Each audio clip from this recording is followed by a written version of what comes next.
The lobby of Vance Global Tower was so clean it looked unreal, like glass poured over glass. And David Miller had made it that way with his own 2 hands, working through the coldest hour of the morning while the rest of the city was still asleep. He pressed the cloth against the last streak on the window, breathing on it, wiping again, because perfect was the only grade that mattered today. His phone was tucked between his shoulder and his ear, and on the other end, a tired but kind voice was speaking numbers that made his stomach drop. "Mr. Miller, I understand this is difficult, but the treatment can't be pushed back again. If the payment isn't in by midnight, we lose Lily's slot in the program." "I know," David whispered, glancing over his shoulder to make sure no one was near enough to hear him, talking about his daughter instead of scrubbing the floor. "I'm getting the money together.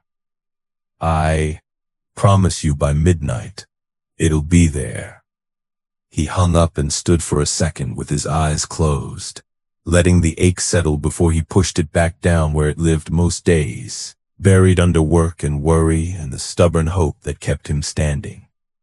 Lily was 6 years old, and she deserved a father who fixed problems, not one who let her down. He thought of her small hand gripping his the last time he'd visited, of the way she asked when he was coming home instead of when he was leaving for work, because to her, work had become the thing that took her father away more often than it gave him back. So he picked the mop back up and kept moving, because moving was the only thing that ever helped. Double shifts had become his rhythm, the only language his body knew anymore. Wake, work, worry, sleep for 4 hours if he was lucky, and start again before the sun came up. Across the lobby, heels clicked against marble like a countdown. Richard Hayes, the floor manager, strode in with his tablet clutched to his chest and his tie knotted so tight, it looked like it was strangling him on purpose. He clapped his hands twice, sharp the way you'd startle pigeons off a ledge. "Listen up," he barked at the cleaning crew gathering near the service hall. "Mr. Vance is arriving, personally today. Not a phone call, not a video conference. The man himself, in this building, walking through this lobby. Every scuff, every smear, every piece of lint on this floor is a reflection on me, and if it reflects badly on me, I promise you it will reflect worse on your paycheck. One mistake and you're gone. No warnings, no excuses. Nobody said anything." Richard wasn't the kind of man you argued with, not because he was right, but because he made sure the people underneath him never had the power to be right in front of him.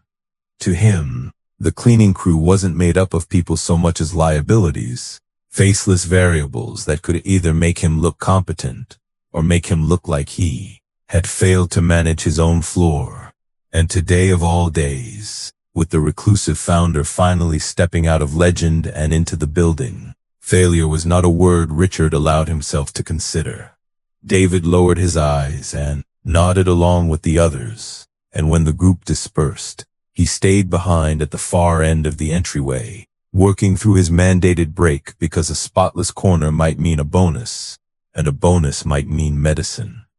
He had done the math more times than he wanted to admit. Small sacrifices stacked one on top of another until they might, if he was careful and lucky, add up to enough. Somewhere across the city, in a hospital room with pale blue walls, his daughter was chasing her own kind of survival, and the least he could do was chase his half of it just as hard. He was polishing the base of a marble pillar, watching his own tired reflection swim in the stone, when the revolving door behind him gave a slow, uneven turn. An old man stepped through it, moving like each footstep cost him something. His coat was frayed tweed, out of season and out of place among the tailored suits crossing the lobby. His shoes were scuffed at the heels. He carried a small paper bag pressed to his chest like it held something fragile, and his eyes, though tired, moved carefully over the room, taking it all in.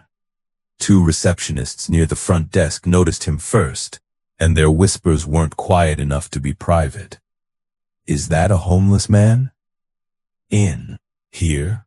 Someone should call security before Mr. Vance sees this. Can you imagine?" "Sir, you can't be in here," one of them called out, standing halfway from her chair, her voice pitched to Carrie.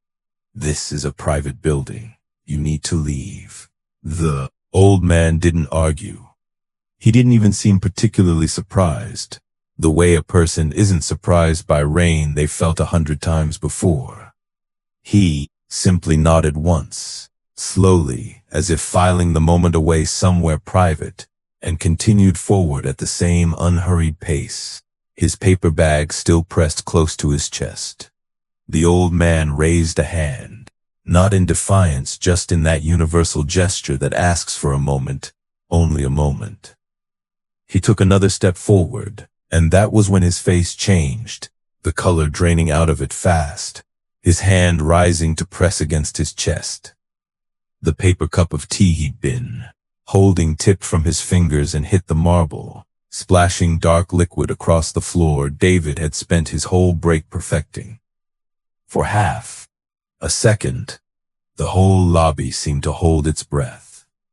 And then the old man's knees buckled. David didn't think. He didn't calculate what it would cost him, didn't weigh the floor against the man's skull, didn't consider Richard's warning ringing in his ears from 10 minutes earlier. He dropped his mop and lunged, catching the old man under the arms just before his head would have struck the marble edge of the pillar. The impact staggered David backward, but he held on, lowering the man gently instead of letting either of them fall. "I've got you," David said, his voice steady in a way his hands weren't quite managing. "I've got you, sir. Just breathe. You're okay." He eased the old man against the base of the pillar, loosened the top button of his collar with careful fingers, and pulled his own thermos from his cart, the one filled with electrolyte water he brought for his double shifts. He held it to the man's lips, just a sip, and kept talking low and calm, the same voice he used when Lily woke from a nightmare. "You're safe. Just breathe with me. In and out. There you go. You're doing fine." Slowly, the color came back into the old man's face, and his breathing eased into something less frantic. He looked up at David with an expression that didn't match a man who'd almost collapsed on cold marble. It looked, instead, like surprise. Like he hadn't expected anyone in this building to look at him and see a person instead of a problem. That was the exact moment Richard Hayes rounded the corner with his tablet still in hand and stopped dead. The color that had returned to the old man's face seemed to drain straight into Richard's, except his went from pink to a furious, blotchy red. His eyes swept the scene, the shattered composure of his precious lobby, the puddle of tea spreading across marble he had personally inspected an hour earlier, and his cleaner, his lowest-ranked employee, kneeling on the floor beside what Richard could only process as a vagrant who had wandered in off the street. "What," Richard said, each word its own separate sentence, "is going on here?" "Sir," he collapsed, David said, still holding the old man steady. "He needs a minute, that's all. I think it's his heart, or I don't care what it is." Richard's voice climbed, and heads were turning now, employees drifting toward the edges of the lobby the way people always gather for a spectacle they know they shouldn't watch. He stormed forward and kicked David's cleaning bucket, sending gray water sloshing across the floor and over David's shoes. "Do you have any idea what today is? Do you have any idea who is walking through that door in less than an hour? And you decide today, of all days, to turn my lobby into a homeless shelter?" He needed help, David said, quieter now, aware of every eye on him. He needed to be somewhere else. Richard's voice cracked, with something close to panic beneath the fury. The panic of a man who has built his entire identity around never being caught, looking bad. Look at this floor. Look at what you've done. Do you understand what you've cost me? Around them, the gathered crowd of junior staff shifted uncomfortably, a few phones lifting halfway from pockets before dropping back down. Nobody quite brave enough to record what everybody already understood was wrong. Somewhere in the back, one of the receptionists who had told the old man to leave now stood very still, watching, her earlier confidence gone quiet, replaced by the first flicker of something like doubt. David swallowed his pride, the way he'd swallowed it 100 times before for Lily's sake, and he did something he hated doing but had learned to do anyway. He begged, "Please, sir. I'm sorry about the floor. I'll clean it right now. I'll stay late, I'll do whatever you need. But I have a daughter. She's sick and I can't lose this job. Please." For a moment, something almost like hesitation crossed Richard's face. And then it hardened into something worse, because a man like Richard, backed into a corner by his own cruelty and desperate not to look weak in front of a crowd, doesn't retreat. He escalates. You should have thought about your daughter before you decided your job was optional. He reached into his jacket, pulled out David's time card, and tore it cleanly in half in front of everyone. You're fired. Effective immediately. No severance. And I will personally make sure every commercial building in this city knows your name, so don't bother applying anywhere else. The lobby went silent except for the faint hum of the air conditioning and the old man's slowing, steadying breath. David didn't argue. He'd learned a long time ago that there was no arguing with men like Richard, not when they had an audience to perform for and nothing left to lose by humiliating someone smaller than them. He looked down at the old man, made sure he was settled comfortably against the pillar, and reached for the cleaning bucket to at least clean up the mess before he left, some instinct in him refusing to abandon a job half-finished even after being told it no longer belonged to him. Leave it, Richard snapped. Your badge. Now. David unclipped his ID from his belt and set it in Richard's outstretched palm without a word. He gathered his coat from the service closet, checked that the old man had someone nearby, a security guard who'd finally wandered over, and turned toward the door, blinking hard against the burn behind his eyes. He would not cry in this lobby. He would save that for later, for the quiet of his car, where no one from Vance Global would ever see it. He had just reached the revolving door when the street outside erupted into motion. A convoy of black armored SUVs pulled up in a tight, practiced formation, doors opening before the vehicles had fully stopped. Men in dark suits stepped out first, scanning the sidewalk, followed by a tall woman in a sharp gray blazer who moved like she owned the pavement beneath her, because in every sense that mattered to this company, she did. Behind her came the chief executive officer of Vance Global himself, flanked by 2 more security personnel, his expression tight with something between urgency and dread. Richard's entire posture transformed. The fury drained out of him, replaced instantly by a wide, ingratiating smile as he rushed toward the entrance, smoothing his tie, straightening his shoulders, positioning himself as if he alone had orchestrated the pristine welcome about to unfold.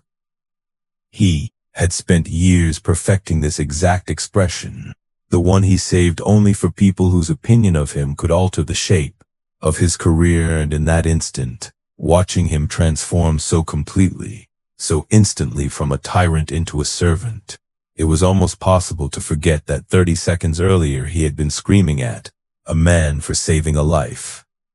Sir, welcome. Welcome, everything is completely ready. I made sure of it personally. In fact, he lowered his voice conspiratorially, glancing back toward the lobby with a satisfied smirk. We just cleaned up a bit of trash that wandered in. Wouldn't want anything unsightly for your arrival. The CEO didn't even look at him.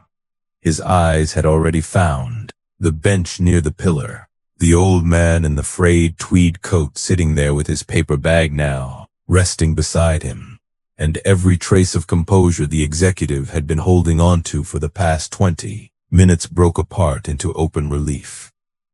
"Chairman Vance," he said, his voice carrying clearly across the stunned lobby as he walked briskly past Richard without so much as a glance, and bowed low, genuinely low, the kind of bow reserved for someone whose word could end careers with a single sentence. "We were frantic. Your medical escort called us in a panic when you slipped away from the estate. We've had teams searching for you for the last 40 minutes. Richard's smile did not fade so much as collapse. All at once, like a building losing its foundation, he turned to stare at the old man on the bench, the man he had just called trash in front of half the executive floor, and his face went the color of old paper. Arthur Vance rose from the bench, slowly, with a calm authority that had nothing to do with the frailty he'd walked in with. He handed his paper bag to a waiting assistant without looking at her, his eyes fixed instead on Richard, who was standing frozen at the center of a lobby that had suddenly become very, very small. "I came to see how my employees treat people who don't look important," Arthur said, and his voice, though quiet, carried the particular weight of a man who had spent decades learning exactly how much power silence could hold. "I built this company from a single warehouse and a handful of loans nobody believed I could repay. I have not forgotten what it felt like to be looked at as though I didn't belong in a room. So every few years when a report crosses my desk that reads too smoothly, too perfectly, I put on an old coat, and I come see the truth for myself, because paperwork can be polished. But people, when they believe no one important is watching, rarely bother to lie. I got my answer faster than I expected." Richard opened his mouth. Nothing came out. "You told a customer, an elderly man, to be removed from your lobby before you even knew who he was," Arthur continued. "You allowed your staff to mock him. And when a young man showed him basic human decency, you tore up his livelihood in front of a crowd for the crime of catching an old man before his skull hit marble." He let that sentence sit in the air, watching it land. "Tell me, Richard, what exactly were you protecting today? The floor, or your own reflection in it?" "Sir, I didn't know. I was trying to maintain standards for your arrival. I never meant you meant every word," Arthur said, and though his voice never rose, something in it made even the security guards along the wall go still. "I heard you from the moment I opened my eyes on that floor. I remember men like you from my own beginnings, Richard. I remember them very clearly, and I promised myself a long time ago that I would never let one of them run my company." He turned then, away from Richard entirely, as if the man had already ceased to exist in any meaningful sense, and walked past the frozen line of executives who had assembled without quite understanding why. He crossed the lobby toward the revolving doors, where David stood rooted in place, his coat half on, his torn time card still visible in Richard's clenched fist across the room. Arthur stopped in front of him. And then, in front of the CEO, the executive assistants, the security detail, and every stunned employee who had gathered to watch a homeless man be thrown out of a billionaire's lobby, Arthur Vance bowed his head. "Thank you, sir," he said, and his voice cracked, just slightly, with something that sounded almost like gratitude too large for the room to hold. "A true gentleman protects life before polished floors. I have met a great many people who call themselves important in my life. Today, in the space of 10 minutes, I met one who is. David stood frozen, his mouth open, no sound coming out. Around them, the lobby had gone utterly silent, the kind of silence that follows a thunderclap, when everyone is still waiting to see if the sky is going to fall further. Arthur straightened, and when he spoke again, his voice had shifted, no longer soft with gratitude but sharp with the particular finality of a man used to being obeyed instantly. "Richard Hayes, you are terminated, effective this moment. Security will collect your credentials. I will be personally ensuring that your name is flagged across every property management network in this industry, so that no cleaner, no receptionist, no human being ever has to stand beneath you and fear for their family's survival again." Two of the security personnel who had arrived with the convoy moved toward Richard without waiting for further instruction, and he didn't resist, didn't argue, seemed almost to fold in on himself. The same posture he had forced onto David only minutes earlier now settling over his own shoulders like a coat that fit too well. Arthur turned back to David, and this time when he spoke, there was warmth in it, the kind that felt earned rather than performed. "What's your name, son?" "David," he managed, his voice hoarse. "David Miller." "David Miller," Arthur repeated, like he was committing it to memory the way you'd memorize something precious. "I understand. You have a daughter." David's breath caught. "Lily. She's 6. She's been sick. She needs treatment." And I was trying to, his voice broke, and he stopped embarrassed. But Arthur simply nodded, unbothered, as if a father's desperation was the most understandable thing in the world. "You were trying to keep your job long enough to save her life," Arthur finished for him. "And you lost it anyway, because you chose to save mine instead." He gestured to his assistant, who stepped forward with a leather folder already in hand, as though she had anticipated exactly this moment before it happened. "This is not charity, David. I want to be clear about that, because I suspect you would refuse charity, and I would respect you for it. This is employment. I am appointing you director of facilities for Vance Global, effective immediately with full executive benefits, including comprehensive medical coverage for your family." David stared at the folder as if it might disappear if he blinked. "Sir, I don't have the experience for a position like that." "I've never you had the experience today," Arthur said simply. "You had the only experience that has ever mattered to me. You saw a stranger in trouble, and you chose him over your own safety. Everything else, the paperwork, the title, the office, I can teach you in a week. What you already know, I could not teach 100 executives in 100 years." Around the lobby, the crowd that had gathered to watch a homeless man be humiliated now stood watching something entirely different unfold, and more than a few of them found they could not quite meet David's eyes, ashamed of how quickly they had assumed the worst about both men on the floor. Arthur nodded to the assistant again, who produced a second item from the folder, a check signed, the amount left deliberately blank. "For Lily," Arthur said, pressing it into David's trembling hands. "Whatever her treatment requires, however long it takes, however much it costs. Consider it an open account. My office will coordinate directly with her physicians by this afternoon." David looked down at the check, then up at the old man who had, an hour ago, been a stranger clutching a paper bag in a lobby that wanted nothing to do with him, and something in his chest finally broke open, not with grief this time, but with a relief so overwhelming it nearly buckled his knees the same way Arthur's had buckled earlier. "I don't know what to say," David whispered.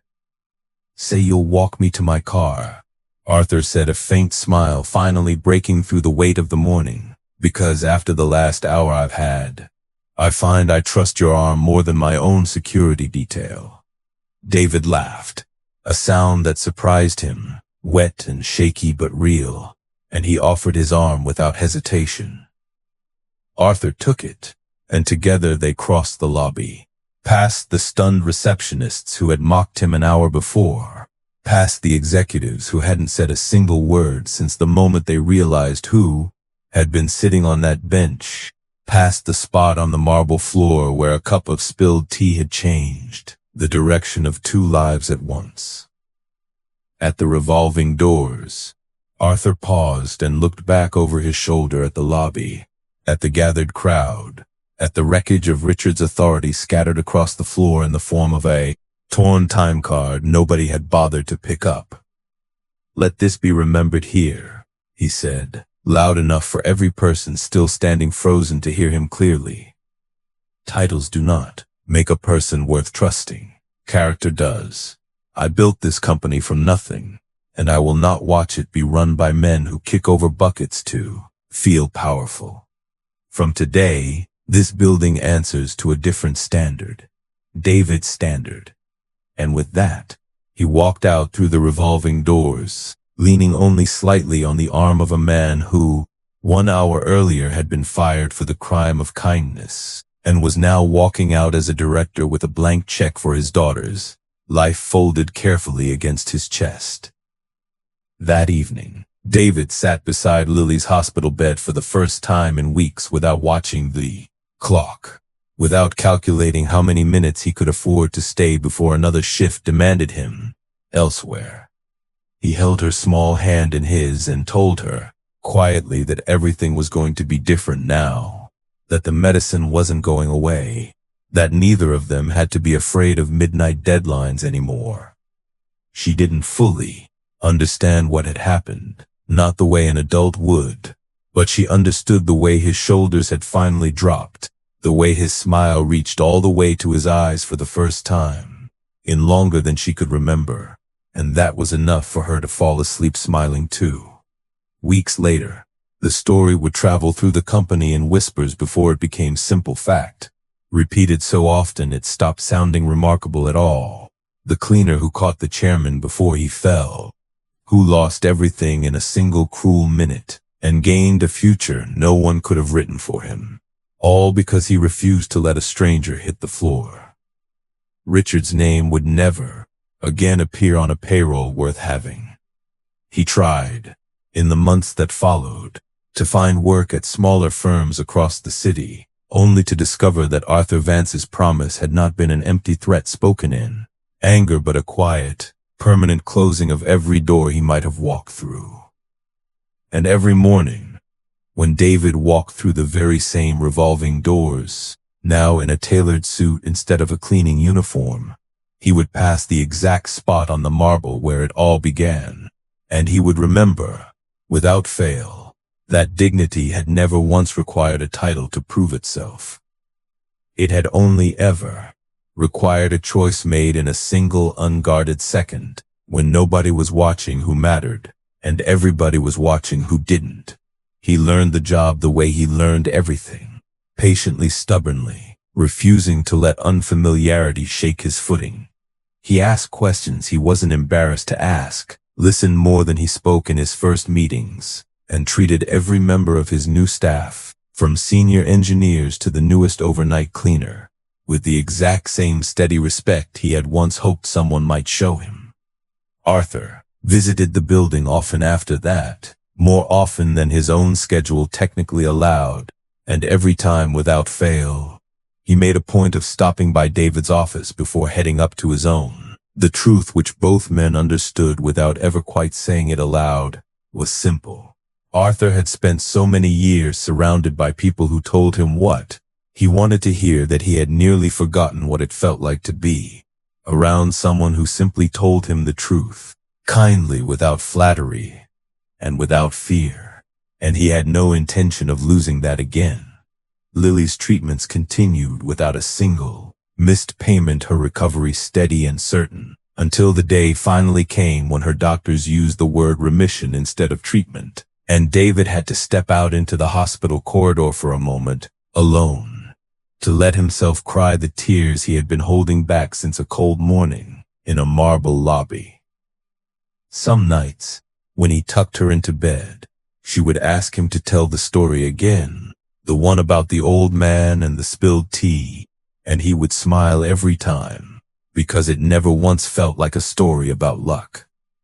It felt like a story about the version of himself he had chosen to be, long before anyone offered him a reward for it, back when the only witnesses were an old man on cold marble and a floor he wasn't even being paid to save.